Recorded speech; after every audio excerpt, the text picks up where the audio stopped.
കോൺഗ്രസിലിപ്പോൾ ഖദർ വസ്ത്ര വിവാദം വലിയ ചർച്ചയായിരിക്കുകയാണ്. അജയ് തറയിൽ രാഷ്ട്രീയകാര്യ സമിതി അംഗം ചേരുന്നു. താങ്കളൊരു പോസ്റ്റ് ഇട്ടു, അപ്പോൾ അതുമായി ബന്ധപ്പെട്ട് ഒട്ടനവധി പ്രതികരണങ്ങൾ വന്നിരിക്കുന്നു. വസ്ത്രമല്ല മനസ്സാണ് യഥാർത്ഥത്തിൽ നോക്കേണ്ടത് എന്നതടക്കമുള്ള കാര്യങ്ങളാണ് ശബരിനാഥൻ ഉൾപ്പെടെ പറഞ്ഞത്.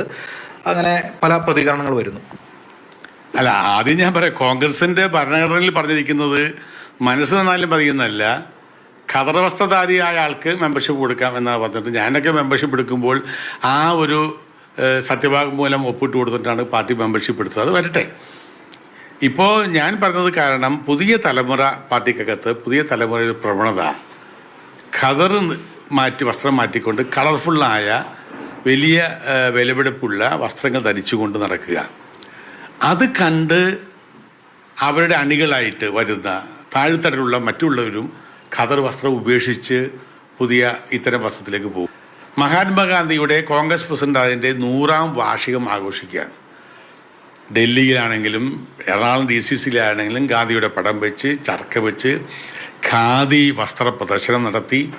വലിയ ഖാദി പ്രചരണങ്ങൾ നടക്കുമ്പോൾ ഖാദി ഉടുക്കാതെ കുറേ ആളുകൾ ഞങ്ങളാണ് ശരി, ഖാദി ഉടുത്തവരൊക്കെ മണ്ടന്മാരാണ് എന്ന ഭാവത്തിൽ പോകുന്നത് കണ്ട് സഹിക്കാൻ കഴിയാത്തത് കൊണ്ട് ഒരു ഫേസ്ബുക്ക് പോസ്റ്റ് ഇട്ടത് മാത്രമാണ്.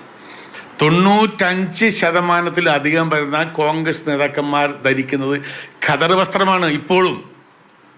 അത് തെറ്റായ ഒരു കാര്യമല്ല. യുവ നേതാക്കൾ അതിലേക്ക് തിരിച്ചു വരണം, അല്ലെങ്കിൽ യുവ നേതാക്കൾ അത് ധരിക്കണം. തീർച്ചയായിട്ടും അതാണ് എൻ്റെ ഒരു സന്ദേശം.